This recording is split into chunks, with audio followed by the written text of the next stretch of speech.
Welcome back to the Smart Nonsense Podcast, where we talk about smart. Oh, dude, sorry. Fuck, you got a radiator over there? Didn't mean to hit my prop. Oh, you can't see it. It's a Dell tower. Yeah, this is, I'm doing promo for my new long-form video coming out probably in a week. Shopify sponsor. Thank you very much, Shopify, for being a friend of the Smart Nonsense. So Shopify is sponsoring your Dell long-form. Yes, sir. And then I'm going to DM Dell, like, I hope I got the story right this time. And for anyone who's new here in the last couple days, Dell messaged me 2 years ago after putting out a YouTube short. Michael Dell. Like sorry? The guy that made it. Not just some random yawn. The founder of Dell, Michael Dell, DM'd me on Twitter directly saying, your YouTube short about the decline of Dell missed the modern vision of what Dell has become. And I told him 2 years ago, I'll do it. I'll do a redemption full story. Give me like a month. And I took about 2 years and a month. So. Spot on, dude. Well, that's some good echo in that thing. Yeah. Video's probably going to be called What Happened to Dell. So subscribe, watch it. That would be funny if you just trash talked him even more. You doubled down 2 years later. That would be funny. Oh, the other thing I didn't say for any new listeners is like every 6 months or so, he DMs me like charts of Dell going up and to the right, which is really odd. It's got a chip, dude. You might be single-handedly responsible for like $2 billion in market cap on that puppy. Do you think he has like a list of people who have wronged or doubted him? Yeah. Like, how does he even remember? Chiclani at the top, dude. It's like Osama Bin Laden for him. Number one most wanted. Did you watch American Manhunt? I did. Did you like it? I did like it. Let me remember what happened. 3-part series, right? I think 3 or 5 scenes. Well, here's the thing. I've read every book on Operation Neptune Spear that they've had. So what is that? That's just what they called the mission for Osama Bin Laden. Oh, I thought it was Zero Dark 30. Or was that the time? That's the movie. I don't know. Yeah, that's probably the time. Zero Dark 30. Zero Dark 30. I don't know what that actually means. Dark. Maybe it's like a 30. I know they do their missions at like fucking. They also had to like put their put their helicopters off radar, fly them low in darkness. Well, for they were 30 minutes. Helicopters. Right. When they came up Sorry, to them. I didn't mean to. I didn't mean to step. To, dude? Yeah, step Navy on the SEAL, dude. I was on that mission. They thought they're like, oh, how are we gonna get there? And like, we're gonna go in on helicopters. Then they unveil these new helicopters that have never been seen before, and they're like, I know we're flying on Transformers, dude. You said helicopter, that's a Transformer. So they flew in on Transformers. One of them crashed though, because when they're doing their mock-ups of the compound, because they had a bunch of time to do, like, they built out a bunch of wooden structures, but the wooden structures, it wasn't the same as these concrete structures. So the vortices, the wind flow when the helicopter had the downdraft and shit, it behaved differently than they expected, and so they had to like crash land it, and then it's a stealth helicopter, so they had to blow it up after. But when they're down a helicopter, right? So now you got all these guys that need a helicopter, and they don't have a helicopter. They had a backup come in, but the backup came in like right as they were blowing up the original stealth helicopter, so they couldn't get the intel on it, and it almost like took out this new helicopter and fucking fucked up the whole mission because they weren't really communicating when they were going to explode it. 1, did not mean to open that can of worms. 2, did you know? So it was a special operations guy who's on the mission just with like detonation charges, and they were like, "Dude, go blow it up." And so he takes his detonation charges and he starts like setting them all up in the house. He like runs up to the 3rd floor, like sets his charges, runs down. Takes him like 30 minutes, 40 minutes. They like needed to leave 2 minutes ago. And they're like, "No, you clown." He's like, "What? I thought I was supposed to blow up the house." They're like, "No, blow up the top secret helicopter that we crashed in the front yard with all our new technology." The thing is, half of them didn't know that the helicopter went down. Right. Like, they didn't realize because there were 2 helicopters. I think one was supposed to come in from the top, one land in the courtyard on the bottom, and they fucking meet in the middle in the building. Also, dude, because I'm a Navy SEAL, but I'm not like, unless you're actually in Tier 1 Navy SEALs, which is SEAL Team 6, it's like the best of the best, the NHL. Not even, it's the all-star team. I listened to a couple operators that are out. DJ Shipley is one of them. GBRS group, amazing YouTube channel if you're into it. But they're describing like what it's like to witness them perform at the top level, and their main thing is this called CQB. It's like close quarters battle. It's basically like working through a house, and there are all these corners. Like you're coming into a house, they know everything, you don't know anything. So how do you clear it in this like effective, safe way? It's like an impossible task. And there's like infinite orientations of houses, and he was talking about like sometimes they'll go into like a fucking circus tent because it's the middle of Afghanistan or whatever, and you're like, how do I clear a circus tent? And like if you shoot through a wall, it's gonna kill everyone on the other side, so you gotta like figure out your ambush, right? It's all complicated, but the way he describes their movement, he's like, it's not even him describe. It'd sound cocky if it were him. Other people describe it as this. They are ninjas on ice. I mean, that's why I say ninjas on ice. It's the weirdest shit. Ninjas on ice. Brother, they slide through these rooms, and just the way they flow through it. I mean, like, you could stand in the back and go, that corner's going to get him, that corner's going to get him, he's going to overexpose there, and they don't. There's clips of maybe, like, normal Navy SEALs, and it's like, oh, wow, that's really good CQB. But then you see the top level, which I haven't seen, but how he describes it. Ninjas on ice, dude. And you're talking to an ice hockey player. And a Navy SEAL. And a Navy SEAL. So maybe I'm cut out for it. I don't know. Because I play on ice. Glaring example of yesterday, Athena sent me a TikTok of this guy who's like, he comes on the TikTok direct to camera. He's like, guys, the solution to the male loneliness epidemic, read a fiction book. Guys, read a fiction book. He's talking about all this like nonfiction porn, war stuff. It's just funny that like I think this male urge to like I guess we used to hunt, right? We used to like dude, this is be a Navy SEAL. There's once it's in you the hunt blood, man, dude. You can't go back. There's no fuck. DJ Shipley also had the quote about that. Like there's no greater feeling than hunting man. You want to know? You want to know why I kind of have an afro today? Yeah. It's looking really tough. Because I actually am a Navy SEAL, and that means at 6 a.m. I drive to the airport. I don't just drive to the airport. I drive onto the tarmac, get out of my car, get on a plane. The winds were gusting. That's why I have crazy hair. But you wouldn't actually be a Navy SEAL. You'd be part of, ideally, the SOAR 160th. Is that Air Force's premiere? Yeah, it's their premiere. Dude, I'd like to be a Blue Angel. Well, then you're performing in air shows. You're a clown. Yeah. Dude, I met this guy this weekend, and we're talking, and he's like 39 years old. He's kind of like Nick Gray sort of vibes. And we asked like, yeah, dude, like, what are your hobbies? He's like, oh, dude, I clown. I'm like, what? What do you mean? It's like, no, I go not to class. Clown around. No, I clown. Clown. And I'm like, I never heard like that. It just sounded so sick. I wanted to clown just so I could say I clown. I don't know actually what that means. I guess you get up on stage. It's like improv, but like even crazier because there's no troupe. It's just you on stage. Well, you're a clown. And you're a clown. It's physical comedy. Yeah. Sorry to get tangented. No, I mean...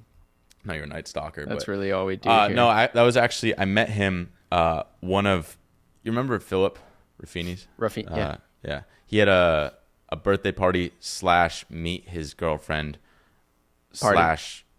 Party / scavenger hunt. And it was actually really fun. He's basically like... someone described him as someone who makes you realize how much free will we have. And we're just not tapping into it. Like he taps into pretty much 100% free will. Like just had like 150 people doing a scavenger hunt all around the city. Those really are cool. always one. I think I heard your camera turn off. Is that true? No. Okay, that's good. Two, I'm always amazed when, like, you in my mind on the spectrum of free will, you are heat on, right? You're like Mr. Free Will Pleasure. So, nice. Like you to me, you are like the ultimate free will. You do what you want, when you want, where you want. So if you're saying Phil is beyond that spectrum for you, I can't even imagine. It's the free will. It's phenomenal. Just the part of it is because like I don't know, he has this crazy story with like his girlfriend and how he like made that relationship happen. He just basically like escaped out of the friend zone in the craziest way. So off the record? Is that one to share off the record? Probably. Yeah, I don't know. It made me appreciate free will. I don't have much free will. I'm trying to get more of it. It just made me realize. Actually, one of my Yes Man's new friends. Yes Man is me. They have a lot of free will, which I like. And wait, how are we defining free will? Like, most people would say you can't just have a 150-person scavenger hunt birthday party, but he's like, that's not true. Like I don't do things for my birthday, so I just like wouldn't. Versus he's gonna like arrange this whole thing, and he had like his VA help, so we'd like do the scavenger hunt, send videos into this group chat. The VA would like give you the points, and like he printed out like a giant brochure for everyone to like go through things. Actually, dude, one of the things was you had to go up to a stranger and ask them if they were single. Oh, bold introvert. And so, yeah, no, and that's wheelhouse. That's dude. A deep cut. Fucking give me those 1,000 points. So, right as we were reading that, pretty much. Say less. There was basically this one comedian. I won't say who, but he's a popular comedian in New York. He like walks by, and I'm like, oh, but that's our title and thumbnail, dude. Come on. Well, yeah. No, I'm kidding. Yeah. So he walks by, and I'm like, oh, fucking, how about we just ask him if he's single? But like, I kind of realized it after, so I had to like chase him down, and this girl comes with me because she wanted to ask too. She's actually like a comedian. So we go up to this guy, like we kind of chased him into like Wegmans, which is like a grocery store. You chased him into a convenience store? Yeah, got him cornered. And then we like, she actually taps him on the shoulder, and she's like, hey, and he's kind of fucking startled, obviously. Like, hey, sorry, crazy question. We're doing a scavenger hunt. Are you single? And it's like me like trying to like record but not get his face, so I'm just like holding the phone like a fucking Chiquani. Are you doing this? Yeah, pretty much, dude. It was sick. But dude, he turns and just like with the saddest, deadest eyes, he's like, yeah, I guess we just had a pretty hard breakup. I was like, fuck. And he's like, and then he noticed my camera. He's like, wait, TMC. Are you recording this? I'm like, yeah, for the scavenger hunt. He's like, can you just not post this anywhere? It's like really fresh. Oh, TMZ, dude. Not a TMZ news reporter. Live on the scene. Call me TM. Yeah, so that was fucked, dude. Felt really Did you get bad. the points? We got the points, but At we what won cost? the battle, lost the war, dude. It was, I mean, he really lost the war. Oh, can't wait to hear who that is off the record. Yeah, so bummer. But it was a fun hunt, dude. A lot of free will there. So that's the takeaway, free will. One kind of related thing. So my buddies have been describing me. He described me as a caveman that discovered calculus. Yeah. And because it checks out. Because I'm mentally just toast, and then but I'll have thoughts. Oh, I guess. Yeah, man, calculus. Maybe not even calculus, algebra. Well, fuck, dude. I want to get into. I don't know, dude. Maybe not. I think the lead. I think that is the lead. LEDE, and we can leave it at that. I learned recently, like a newspaper buried the lead. LEDE. LED. Not LEAD. Yeah, it's a different word. LED. Yeah. Yeah. The only thing I wanted to say is like in those circumstances, especially with like strangers and stuff, there's like the calculus in me is like, okay, here's the scenario. I was walking to our other friend's house. You can't be stopped. I saw this girl, and this girl's really, really pretty, and but she was on the phone, and it was like we were in the rain or something, and I was like going to my friend's house, but she turns, and I'm like, I'm too giddy, so I go to, I'm like, I want to talk to this girl, but she's like on the phone. It's one of those like wired headphones, and she's like talking, and I'm like, fuck. Normally you have like a million excuses. It's like, fuck, like, oh my god, she's on the phone. Like, what do I do? So But in my head, the caveman's saying, "Ah, fuck it, dude. That's a scary wildebeest. Get out of there." But the calculus, the Newton made calculus. Newton in me is like, dude, asymmetric upside. Asymmetric upside. That's all I was saying the whole time, like a psycho. Taleb, maybe even Taleb. Taleb. And so I go up and I'm like, I don't know. I said like, "Hey, I know you're on the phone, but just want to say hi really quick." And she's like, "Oh, whatever." I'm like, "Who are you talking to?" And she's on the phone with her mom. And now it was just like a crazy circumstance of like, now I'm trying to talk to this girl, but I know her mom is listening to the conversation. So now I'm like trying to talk to the mom and her at the same time. And I'm like, "Mom, I swear I'm normally smoothed. I'm just like in the rain and fucking flustered." It was like a speakerphone to mom. No, one-sided. She could hear me. I knew she could hear me. I couldn't hear her. So it was just a crazy circumstance. But the moral of the story, I don't even think this girl's gonna go on a date with me. But I really the asymmetric upside, like going there, million reasons why not to do it. Like it's raining. She's on the phone. I'm late to a dinner I'm supposed to go to. And I've been in this circumstance before where you rationalize everything. I'm like, no, she's not the one for X simple reason. I remember, dude, there was this other girl I talked to a while back. Doing podcast, dude. Let's go. Doing girl podcast. I remember I was with my buddy, and my buddy's like, "Dude, check out that girl. Like, she's gorgeous over there." And I looked at her really quick, and I'm like, "No, she's not my type." And then he's like, "No, just trust me. Like, go talk to her." I go talk to her, and she's like basically like absolute smoke show, valedictorian from Harvard, like dated, like I don't want to give too many details, but she's like the girl from Harvard ever to date, and a couple years younger than me, and like straight up supermodel level attractiveness. And I'm like, dude, what the fuck was I seeing? I didn't. She's not my type, dude. Perfect type, bang on. So we just invent stories, and you just gotta let Taleb and the caveman just get after it. Gardeloop.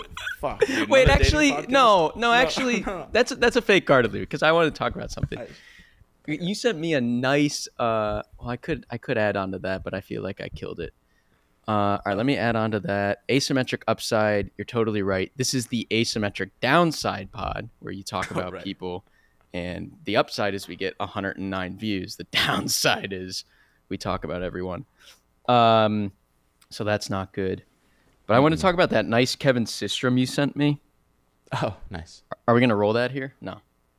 Kevin Systrom, who is he talking to? Kevin Rose. From Tim Ferriss's Kevin? Oh, okay. Kev. That's cool. He seems like a cool dude. But Kevin Systrom was saying, small Instagram, 8-person team, built the thing from $0 to $1 billion. And they were getting all this pressure early on, I think from investors being like, hey, Instagram guys, it's been a year. It's been 2 years. Like, you haven't really released many features. What gives? And Systrom's like, what gives? I didn't have a good punchline. But Kevin Systrom's response was like, we're not in the business of just like releasing features. We want to actually shrink down our scope to as small and singular as possible. I thought it was interesting in the context of our game, dude, Brain Blast. Right. We got an ad for Dell. We got an ad for Brain Blast. Because, 3 weeks ago, we were planning on going to market with 3 game modes: synchronous play, asynchronous play with friends, and list of 3 training and solo.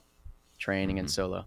And I think in the last week, 10 days, mostly led by you, the sentiment is like, can we shrink all of that into the one thing, the one amazing synchronous game? Has its challenges of like, it's easier to learn stuff when you're just playing solo against yourself. Okay, so how do we like build that learning into the synchronous game? You're playing randoms. Can we match you with randoms? No, so we have to develop a bot. Then we have to make the bot really good. But ideally, we get to a place where it's like you download the app and you play one game. Right. One game. And everything's in that game is perfect. Yeah, and they partially did it out of constraints because their team was famously like a dozen people for like I don't know how many users, 150 million users maybe at that point, a lot of users.